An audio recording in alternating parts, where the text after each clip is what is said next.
Welcome back. Now let's go to item number 3. Number 3. Here's the problem. Yaha! I'm back. And okay, Mario, why are you here? I thought you're supposed to be resting from the gamatorium.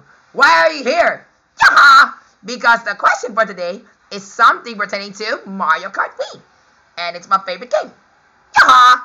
And now let's read the problem. Here we go. Yaha! Because I love playing Mario Kart Wii. It is my favorite game. Yes. Yaha! I need to win. Exactly. Now can you please excuse me? And here are the racers for today. Thank you, Mario. That's why, sorry if I didn't need you, but if I were to disregard you, pero I need you talaga. So, yeah. Okay. So now these are the racers. So, di ba remember ito yung laro ko, Mario Kart Wii? And the racers are these. We have Baby Mario, Baby Luigi, Toadette, Baby Daisy. For the small, di ba remember sa mga racers, meron tayong 4 na small, 4 na medium, at 4 na large, di ba? So the racers, we have Baby Mario, Baby Luigi, Baby Daisy, and then we have Toadette, and then di ba remember those are the small. Tapos yung medium ay Mario, Peach, Yoshi, and Bowser Jr. Yun yung mga medium na toys.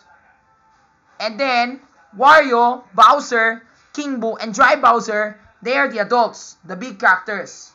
So these are the 12 players, okay? Now find the probability for each. Like letter A, any of the 5 racers are convoying with each other. So that one is very easy. In the gameplay Mario Kart Wii, if the 5 racers are to convoy with each other, it depends upon the group. Okay? But I know naman in Mario Kart Wii, it's the same group eh. Pero never mind, let's go to the problem. So if any of the 5 racers are convoying with each other, here's the formula. Diba remember, we know that the 5 racers convoying with each other, that is the condition. The 5 factorial, diba? And then 7 factorial pertains to the other racers. And then times 8, it depends upon the placements. Diba? So this would be our formula, diba? The product of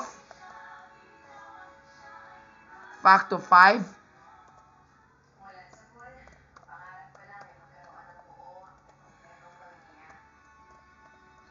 factor 7 and 8. Diba? So this will be the answer. 4,838,400 ways. Okay, that's letter A. Next, letter B. The babies must be the first to cross the finish line. Yes, if the babies must be first to cross the finish line, of course, that would be, okay, diba remember ganito yung formula, diba? Ganito kasi yung formula. If the babies will be the first to cross the finish line, let me write this on paper for you. So diba remember we have 12 players, diba? We have 12 racers. Diba? Pero, sino yung mga baby racers dito? Baby Mario, whom you see here. Baby wanna win. Baby Luigi. Yay! Baby Luigi win. And of course, yesterday when I played Mario Kart Wii in that episode, he was my convoyer. And, Baby Daisy. Bow. Bow. Bow. Exactly. So we have Baby Mario, Baby Luigi, and Baby Daisy. So these are the 3 racers who are going to convoy me in the gameplay. Okay? So to write this it will go like this, diba? So Baby Mario, Baby Luigi, and Baby Daisy, that's 3 factorial kasi nga there are 3 baby racers, diba? That is the condition, diba? They must be the first to cross the finish line. So imagine if you have these 12, diba? Remember, this is 12, diba? So you know this is supposed to be 12 factorial, diba? So diba remember this is, let's say for example, this is Baby Mario, Baby Luigi, Baby Daisy, diba? Actually, they can also interswap. That can be Baby Daisy, Baby Luigi, Baby Mario, Baby Daisy, Baby Mario, Baby Luigi, Baby Mario, Baby Daisy, Baby Luigi. They can interswap. And then the rest, kahit sino na. Pero, ganito yung mangyayari. Diba remember this one can be the other characters. So 9 times 8 times 7 times 6 times 5 times 4, 3, 2, 1. Pero, diba normally dapat we're supposed to multiply that by 10 because there are 10 shifts, diba? But do we have to do that? Hindi pwede. Kasi nga diba remember sabi dito, the 3 babies must be the first to cross the finish line. And if you do counting principle, di ba remember this is the babies. This will be 3, 2, and 1. So these will be the babies. And then this one, it's for the other racers more than the babies. So therefore, this should be our answer. This one is 3 factorial. We can rewrite this as 3 factorial. Dahil dapat ang babies ay mauuna. At saka ito, we can translate that as 9 factorial. So ang sagot dyan ay 3 factorial times 9 factorial. Hindi pwede ang magkaka-shift. Diba? So factor of 3 times fact of 9. Diba? And we're supposed to get this answer. 2,177,280 best ways. Diba? So yun ang tamang sagot dito. Next, number 3. If all the medium racers must be convoying together. Okay, sino yung mga medium racers?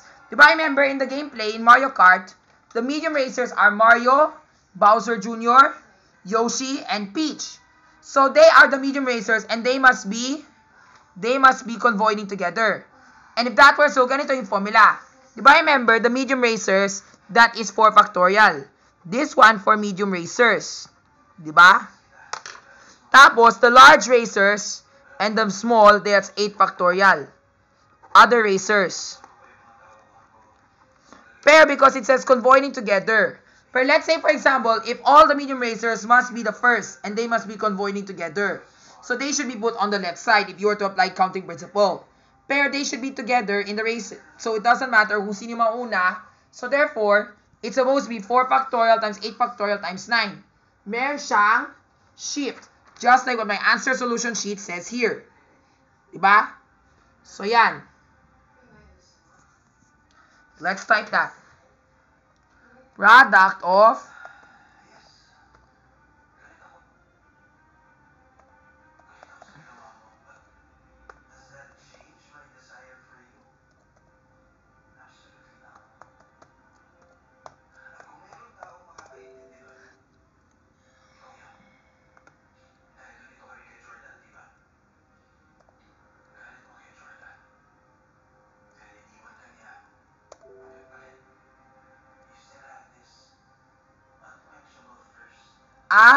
I think I missed out something.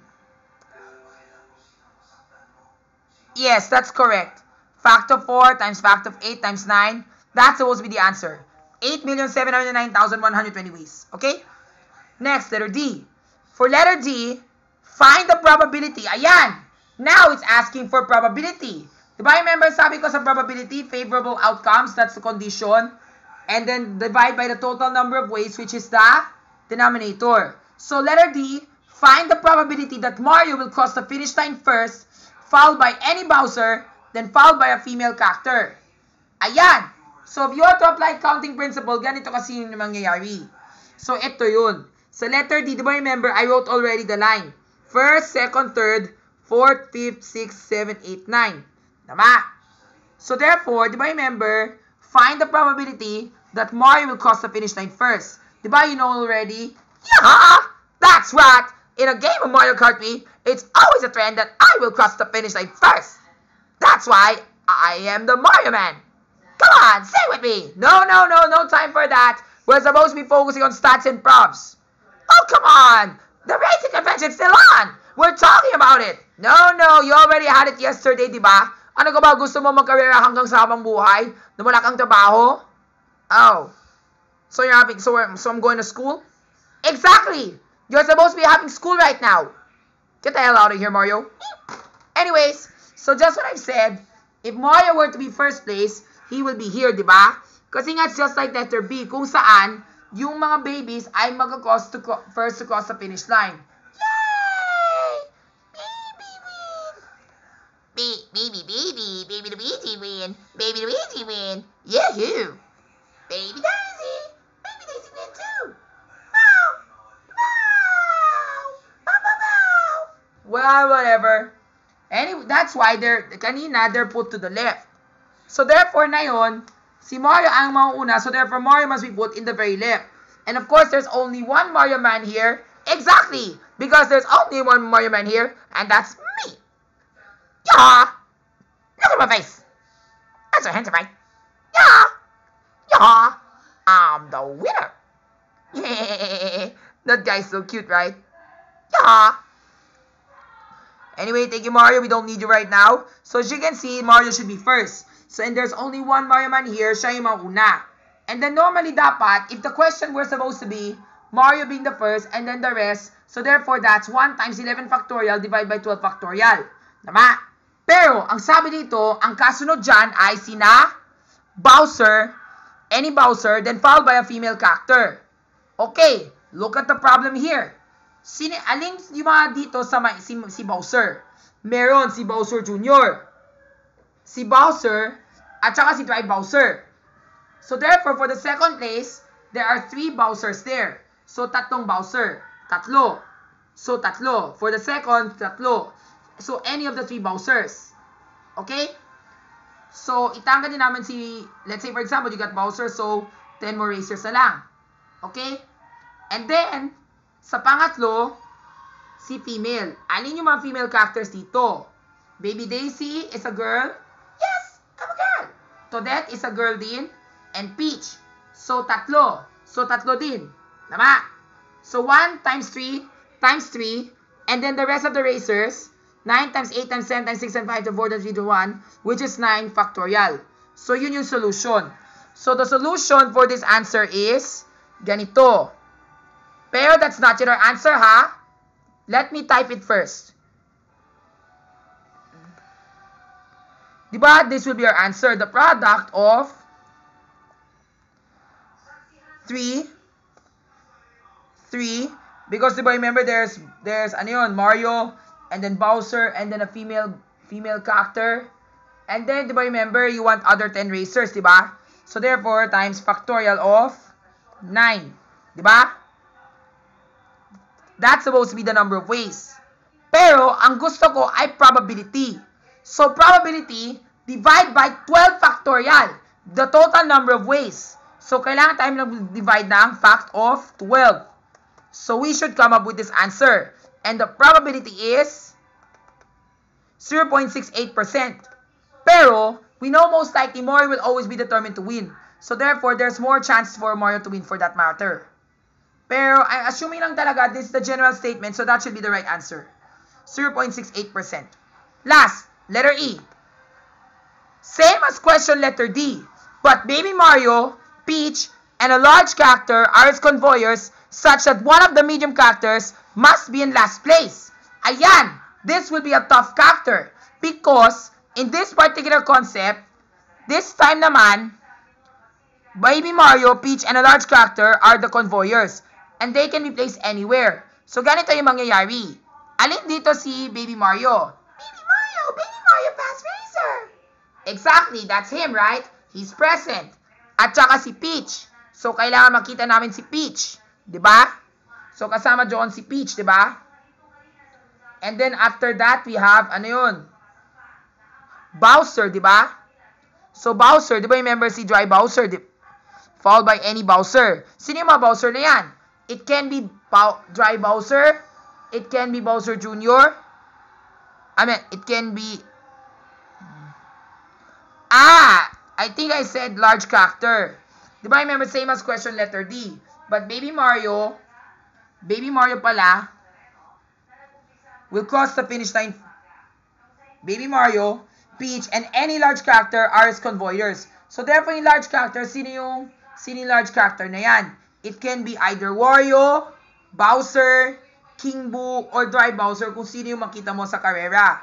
And then, one of the medium characters will be in last place. So, ganito kasi yung formula. So, therefore, this is the formula that I made.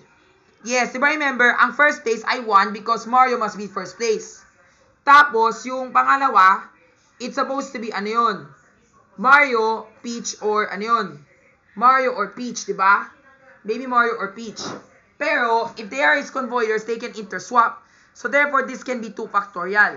It can be Baby Mario or Baby Peach or Peach. Diba? And then, any of the large characters, so forth.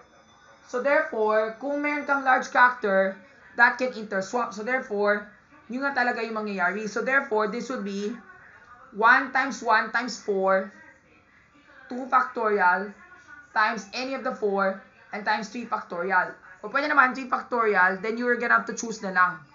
Or maybe it's combined, you're gonna have to choose 4C1, you're gonna have to choose one large size character, and then you're gonna have to arrange that in any order you like. Then times the,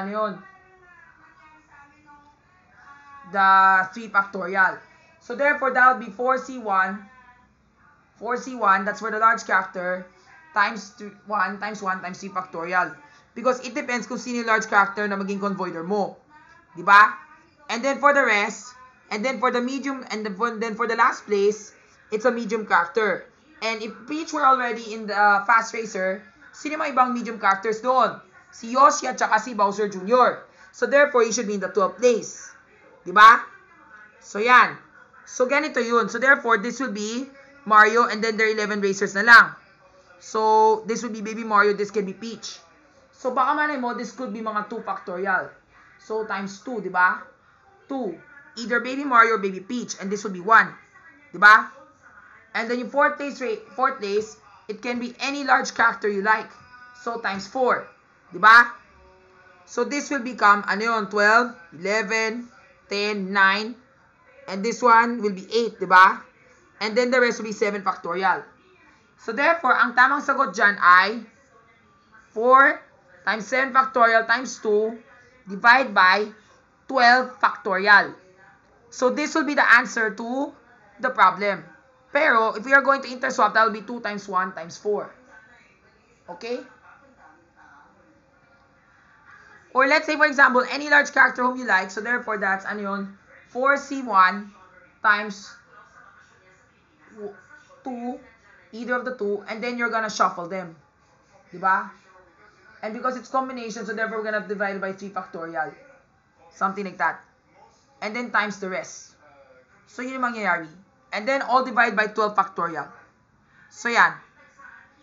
Pero it may not be that accurate as we are gonna get, pero we're just presuming lang. So here's the formula. Diba ito yung mangyayari, diba? Product of 1 times 2 times 1 because of those 2 players. And then either of the 4. Then times 7 factorial.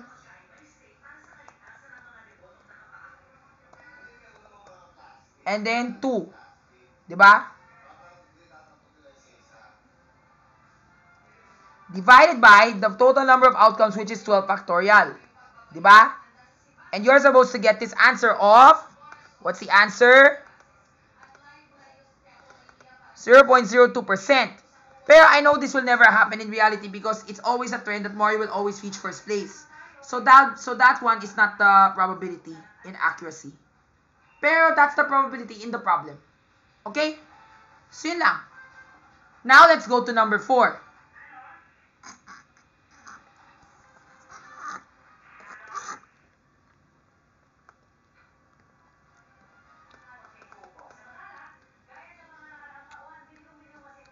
Shan and Nash are cute little baby twins who love spelling words using the letters of the alphabet. Okay, so these 2 baby twins, baby, I love alphabet. Baby, when do we play? Oh, sorry. Baby, when do we play the alphabet game? It's so interesting. Yeah, we will, but not now. But actually, we're having a class. But can you wait until next week? Okay, babies, you can go now. So just what I've said, these 2 babies, Baby Mario and Baby Luigi, they love spelling words using any letters of the alphabet. Now here are the question that follows. Letter A, how many 5-letter words can they arrange when letters can repeat? Ayan, diba remember, those are one of the most popular questions that they will ask you in stats and probs. How many 5-letter words can you make? 5 diba remember 5-letter words, diba? So, letters of the alphabet, we know the letters of the alphabet are from A to Z. Diba? Pero sabi dito, letters can repeat. So, ganito yung formula. Diba remember, if you do counting principle, ganito yung formula. So, yun, diba remember, there are 5 letters. We know there are 26 letters, diba?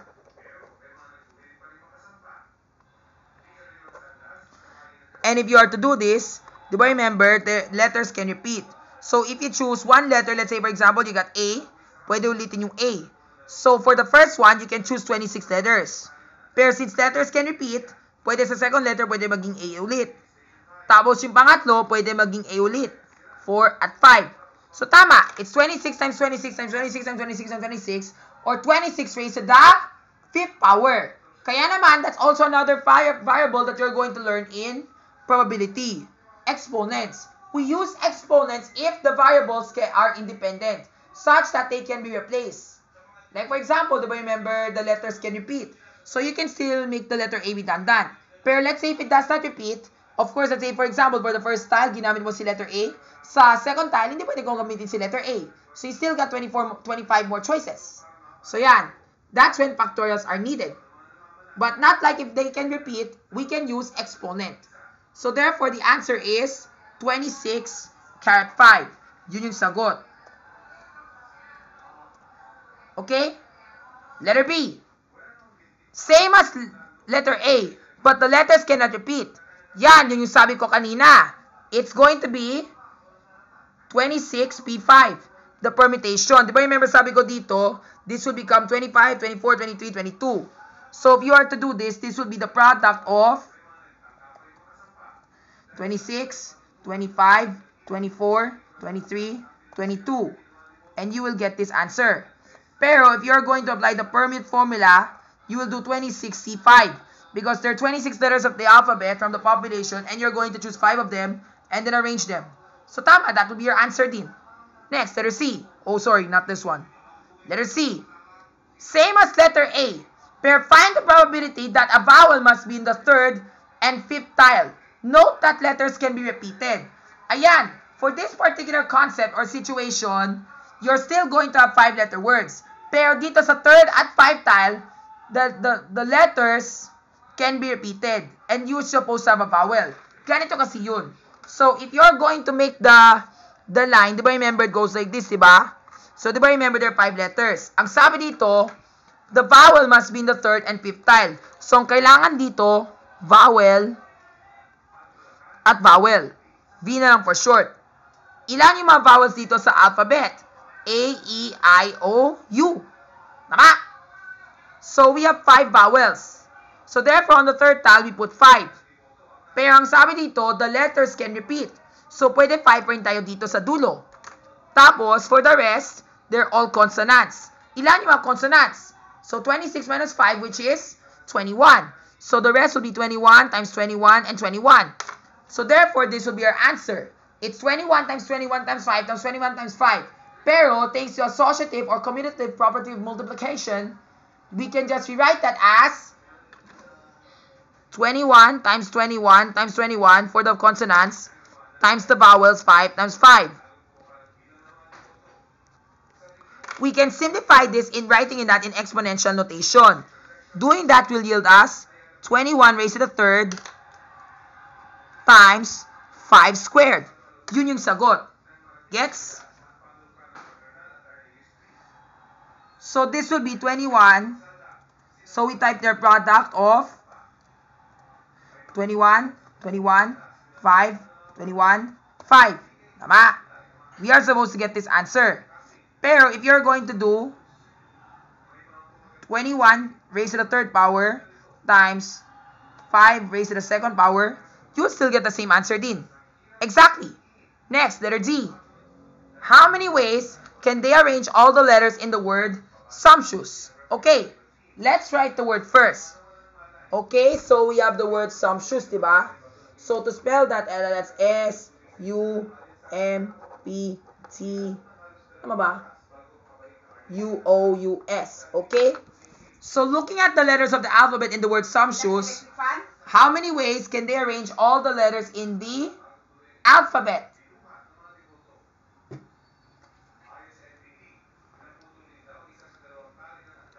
So how many ways can this be done? Wait! Look at this. Do you see we have identical elements? So kung meron tayong identical elements, paano namin yun? Diba? Remember just what I said? We need to deduct. Paano tayo mag-deduct? I-divide. Like for example, diba remember, let's try ball. Diba remember in ball, ganito yun. B-A-L-L. We know we are to arrange this this will be 4 factorial. And if we list down, and if we list down all the possible outcomes, this will be, ano yun?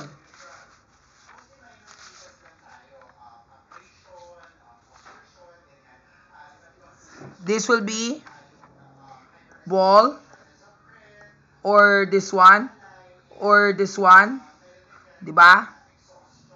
Or ALBL, or BLAL, diba? Or ano pa yung isa?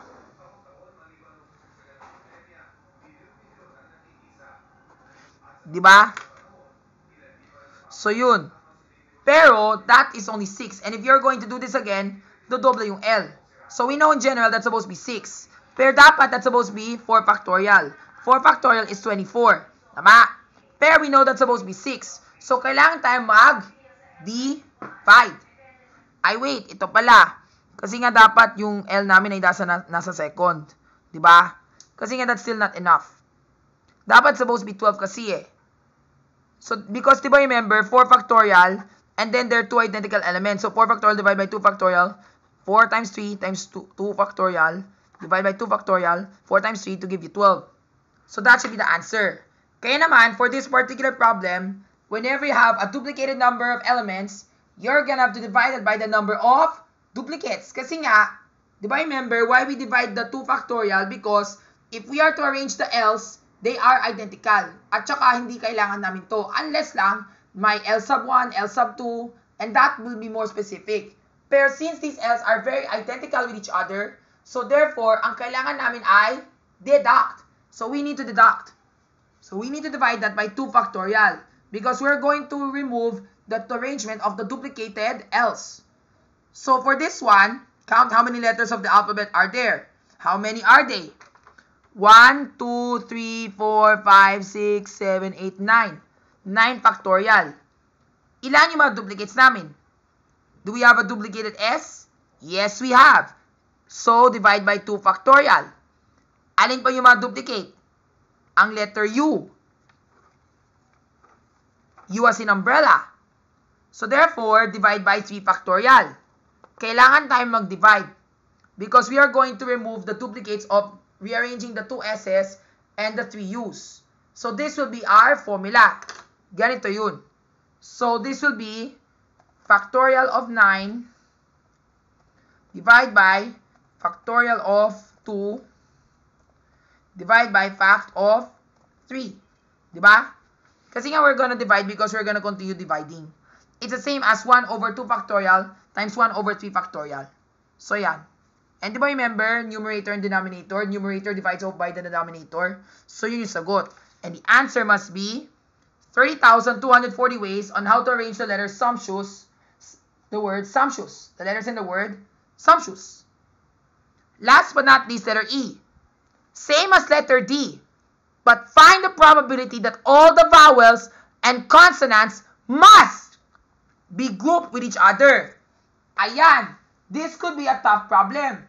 Kasi nga diba remember, for this problem, it's going to be grouped together. So if you look at the word sumptuous, you're going to group the letters D and you're going to group the letters such that the vowels and consonants must be grouped with each other. Hindi pwede sila magkahiwalay.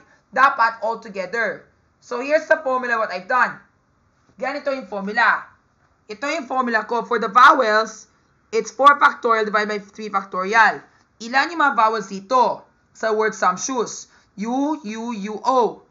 There are 4 vowels and 3 of them are U's. Kaya naman sa vowels, dinivide ko by 3 factorial. Because if you see here, there are 4 vowels. Pero there are 3 U's that are identical. So therefore, itanggal din namin yung tatlong U's. So that's how many arrangements of the vowels. Okay? And then on the second part, it's going to be the consonants. It's 5 factorial divided by 2 factorial. Kasi nga diba remember, there are 9, diba? And how many consonants are there? If you were to apply subtraction, you know there are 4, diba? 4 vowels. So, ilan yung mga consonants dito sa salitang sumptuous? If there are 9 letters all in all. So, kailangan tayo mag-subtract. So, 9 minus 4 equals 5. So, 5 factorial. Diba? 2 S's, 1 P, 1 T, 1 M. So 5 factorial divided by 2 factorial. Pero sir, bakit minus divide by 2 factorial? Eh dahil nga, may dalawa kang S. So this will be your formula. Tama? And then, you can group and then from there, you're going to group these two. So kaya nga, you're going to shift them together in two ways. So multiply that by 2. That will be in your numerator. Tama? Pero, it says here, we need to find the probability. Kaya nga, that's why nga we need to divide. Kaya nga ganito yung solution sheet ko. And then, we need to divide it by the total number of ways, which is 9 factorial. Di ba, remember the answer that we had there in letter D? Di ba? Which is 9 factorial divided by 3 factorial divided by 2 factorial. So, ito yung solution sheet namin. So, ganito yung gagawin namin. So, we have the product. So, we have to type product of the condition, which is fact of 4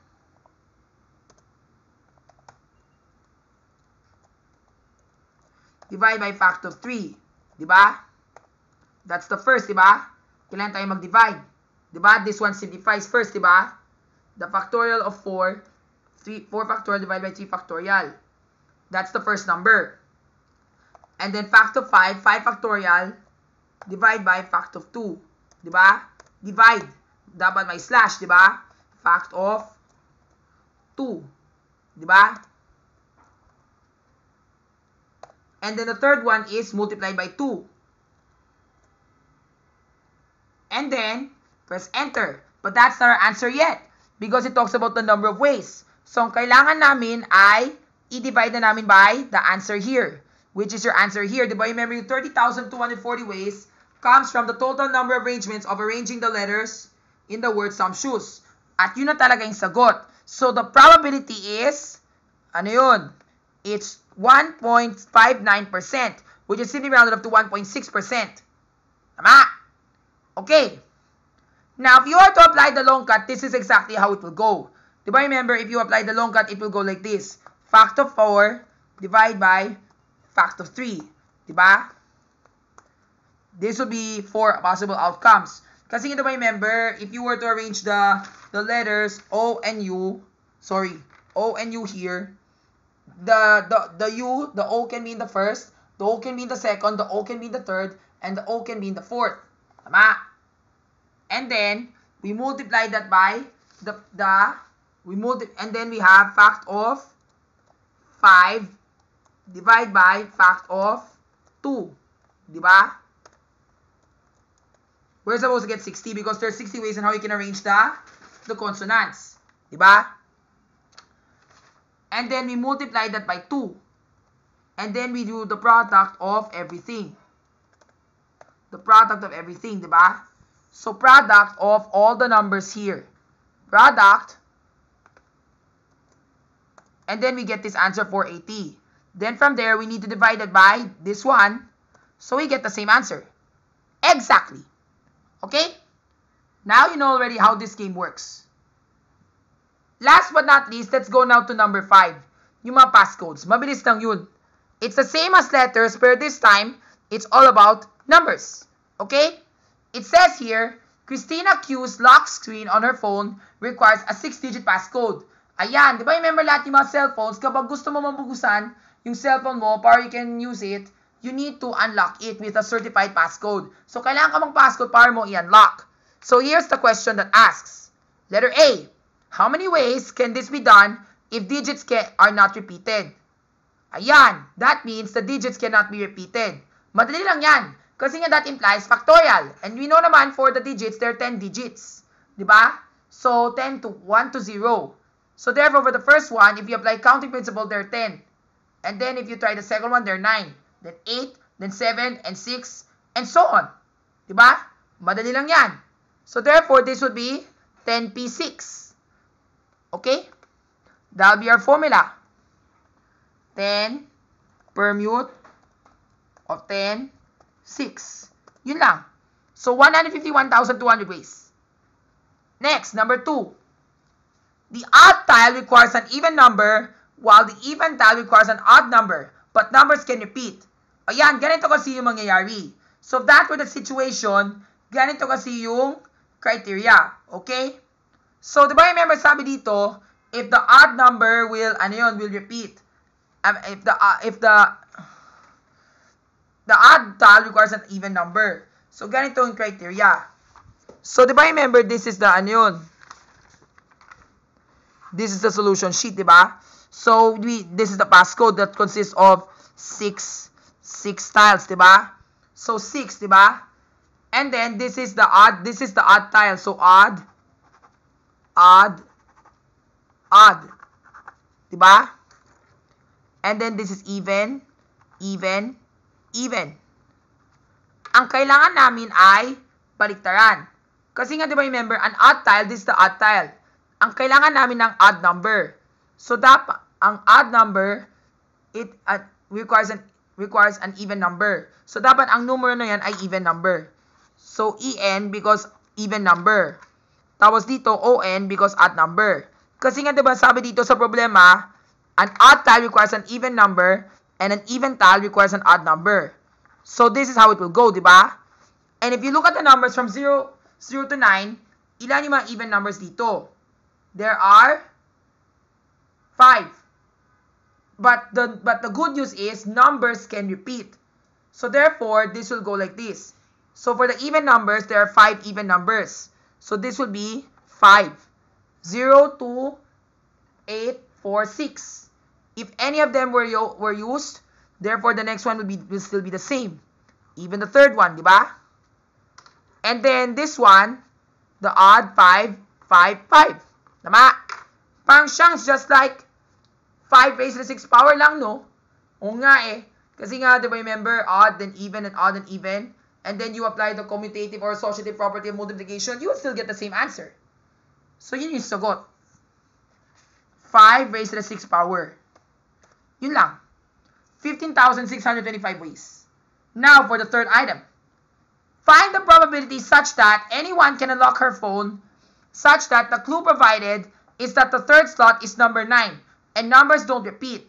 Ayan, ibig sabihin, for this particular situation, this is a probability question. So, ang sabi dito sa letter C, find the probability. Ibig sabihin, yung probability. The probability that anyone can unlock her phone such that the clue provided is at the third slot is number 9 and numbers don't repeat. Diba? So what does that mean? Ibig sabihin, the condition is this. Dahil probability, we need to arrange it in the number of ways. Diba? Diba? And then, that anyone can unlock her phone, ibig sabihin, that there will be a chance that you can unlock it with a specific clue being given. So let's say, for example, you're given what you hold is a 3-digit passcode. And then you have the numbers 1 to 5. So therefore, we know that's 5 times 5 times 5. Or 125 ways. Diba? And one of them is the one that can unlock it. But let's say if someone were to insinuate you a clue such that it would be the first number must be a 5. And the last number must be a 5 din. So therefore, you will have the condition 5 and 5 out divide by 5 cubed. And then the last one, it's either 4 out of these 4 out of these 4 out of these 5 that you can unlock, diba? And you will have more chance of unlocking it. Or 1 over this one. So you'll have a chance of unlocking it. Okay? So this one, find the probability that anyone can unlock her phone such that the clue provided is at the third slot. At the third slot is number 9 and numbers don't repeat. So ganito yun. So maybe nakaiba na yung tindi ko. Kasi nga if you were to unlock it successful, that is, using that code. Okay? Someone insinuating the code. And this is the solution. This is supposed to be the correct solution kasi nga, this is the third tile. Ito yung third. Third tile. The third tile is right here. Diba? 1. Diba? Bakit 1? Kasi nga, the third slot must be the number 9. And then the rest, it's 9 times 8 times 10 times 6 and 5. Or you can just do 1 times 9 factorial. Diba? Since you apply associative property of multiplication or commutative, that will still yield you the same way. And then divide by 10 raised to the 6th power. Because That's the total number of ways that you can unlock the phone. So, yun yung sagot. Okay? So, therefore, the answer is the product of 9, 8, 1, 7, 6, 5, all divided by 10 raised to the 6. Or you can just say, times 10 raised to the negative 6 power. Diba? Because, diba, remember, if you do that, that'll be the same as 1 over 10 raised to the 6 power. Tama? So you can just, or you can just write it like this. 10 raised to the negative 6. You'll still get the same answer. Diba? If you are to do it this way din, you'll still get the same answer. Such that you do it this way. 9, 8, 7, no. 9, 8, 1, 7. Actually, pwede pa rin eh. Kahit na you will try commutative property of multiplication. Diba? And then, this will become, and then, divide by 10 raised to the 6 power. You'll still get the same answer din. Diba? Either way. And then, letter D. Letter D. And then, this is, you need to convert it into percent. So, therefore, there is a 1.51% chance of unlocking it. If someone were to insinuate you a clue. Diba? Of typing it. Okay?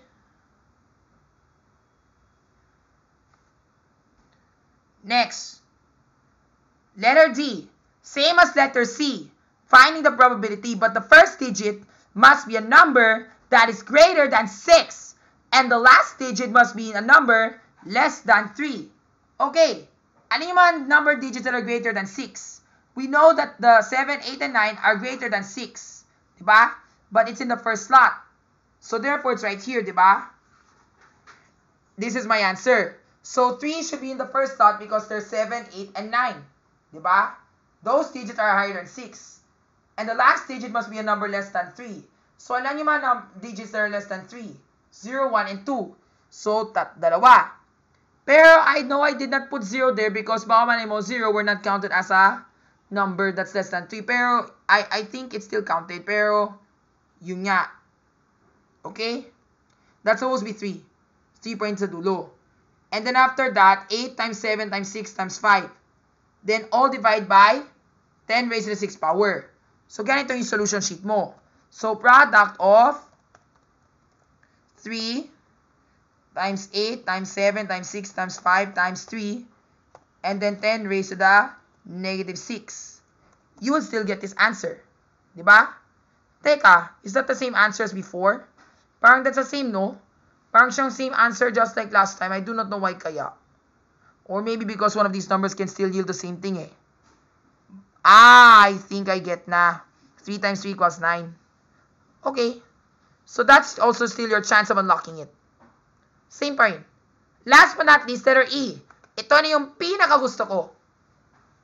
If one were lucky enough to successfully unlock her phone, find the probability for it to happen when the clue is that the last digit must be an odd number less than 7, and the fourth digit must literally be a 5, and the first two digits must be an even number. Note that the numbers can never be redundant. Can't be redundant. Ibig sabihin, hindi pwede sila mag-repeat. Hindi pwede sila mag-reiterate. Tama? So here's how the formula will go. So let's understand the problem. The clue is the last digit must be an odd number less than 7. What are the odd numbers less than 7? 1, 3, and 5.